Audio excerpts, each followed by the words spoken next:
Welcome, Rudzani, to this the session. This is the Leadership Academy, and I'm talking with Rudzani, who is Chair of Paediatrics at University of Cape Town, and doing a wonderful job. So, Rudzani, let's start with just a sort of open-ended question about how did you become the leader that you are? Thanks, Kevin, and thanks for this chat.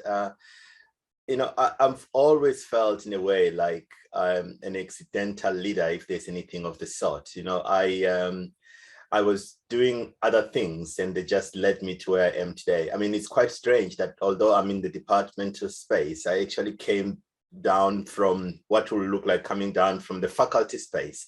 I worked in the Department of Pediatrics as one of the senior lecturers, and then I started getting involved with convening the final year pediatric module. And then there was a crisis that needed, with student protests, and I ended up being needed in helping to find solutions. And things just led, to the next one. And I ended up being the assistant dean in the faculty to try as help with sorting out student issues. And then I became acting deputy dean. And so I just stayed longer because there was a need to kind of help with crises that would come up. And then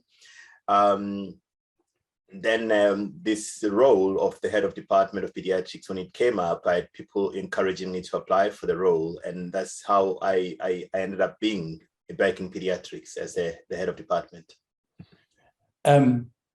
But Rudzani, you must have also been well prepared for that role. Like, I suspect you've done quite a lot of academic work, research work. And so do you want to just tell us a bit about that?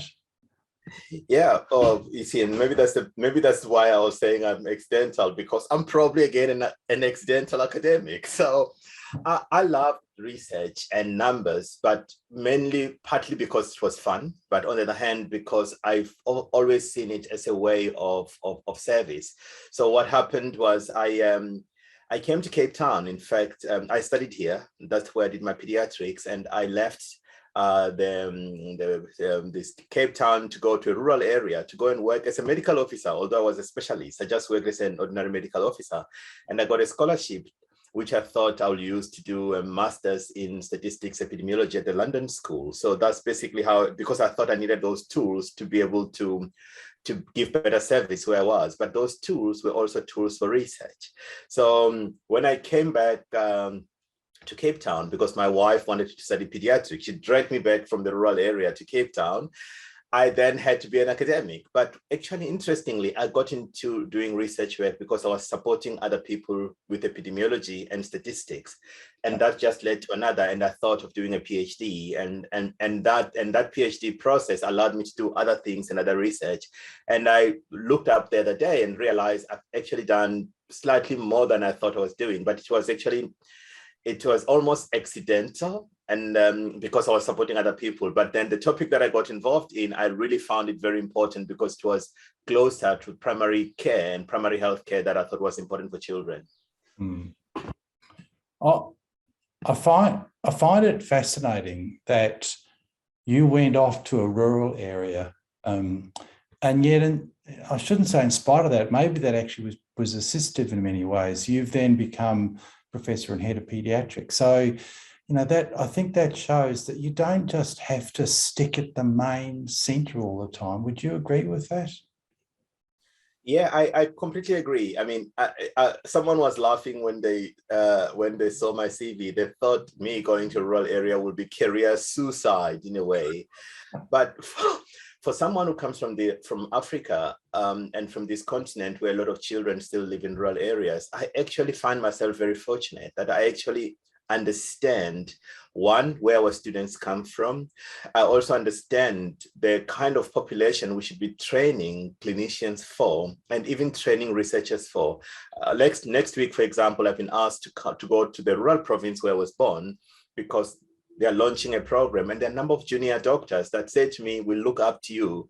And I'm trying to kind of help support them to answer questions using research that matter to the children that they look after. But those are the children that I understand are mainly marginalized because they are not in the central big cities that where all the resources are concentrated.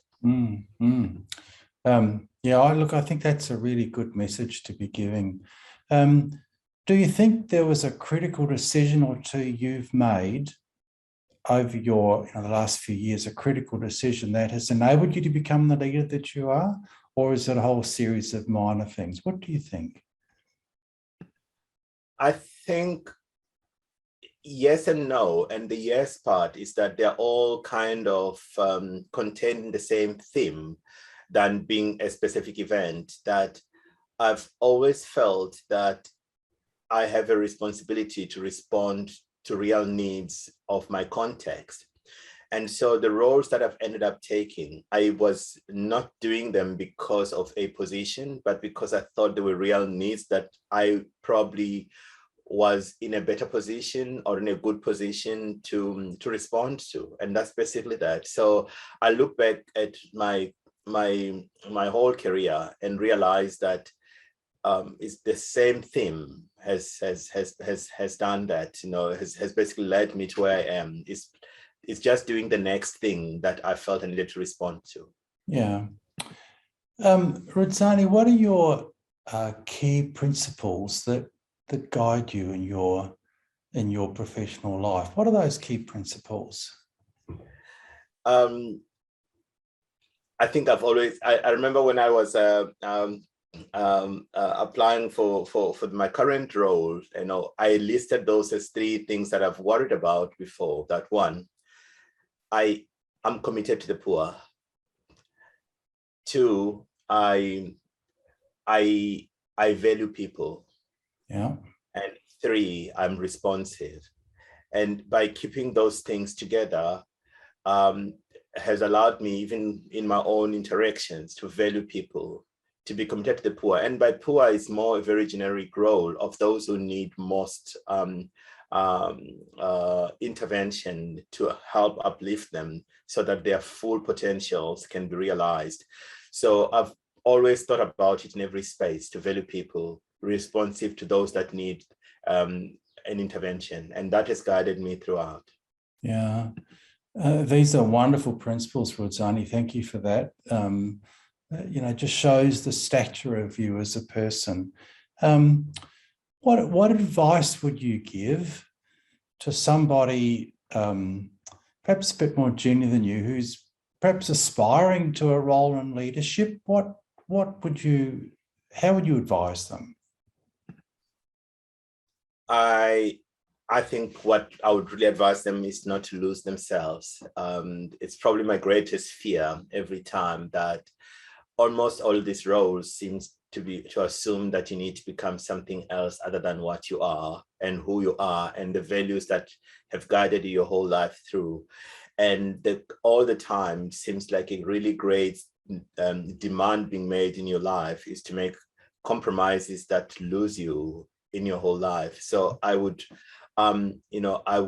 advise them to find meaningful anchors in their life that have defined who they are and how they've made their journey, and hold on to them. And if anything at all, bring that into their leadership. Because if we are all supposed to become like some minced meat going through a mincer so that we are the same on the other side, there's no point, because there's no uniqueness that comes through in the other end. And what the world needs is diversity in seeing the world, in seeing problems, and therefore in seeing solutions. So, and for me, I think that's quite key. Don't lose yourself. Yeah. Rudzani, thank you. So just thinking about the people that are doing this course, is there anything else you'd like to say to them about leadership, what it means, how they should position themselves or how they should be? And is there anything else you'd like to add?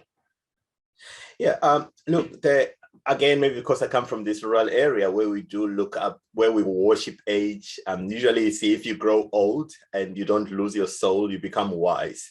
So I found that the presence of mentors in the world are really, really helpful. There are old people and people that I respect. you, Kevin, for example, that, if I need to just kind of, bounce an idea or think rationally, it's really helpful to talk to those people. And I really, really, really have found that, very, very helpful.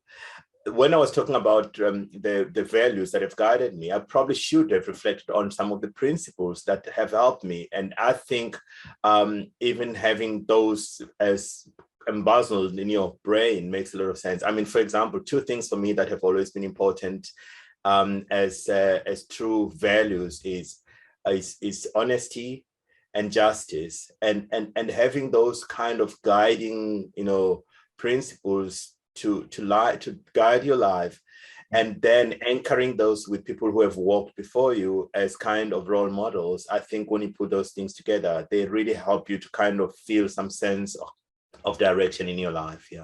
Yeah. Rudzani, those are wonderful words. I have the highest admiration for you. It's great to see you in your role. You're going to do wonderful things, and I really appreciate who you are, and the principles and characteristics that you have. And I wish you all the best in your future endeavours. Thank you so much for talking with us today. Much appreciated. Thank you very much, Kevin. And I also appreciate the fact that you are one of those elder people that I can look up to and ask questions, as you know I've done, and as you know I will do in the future. And thank you for being there already by promising that. Thank you, Rudzani. Thank you so much.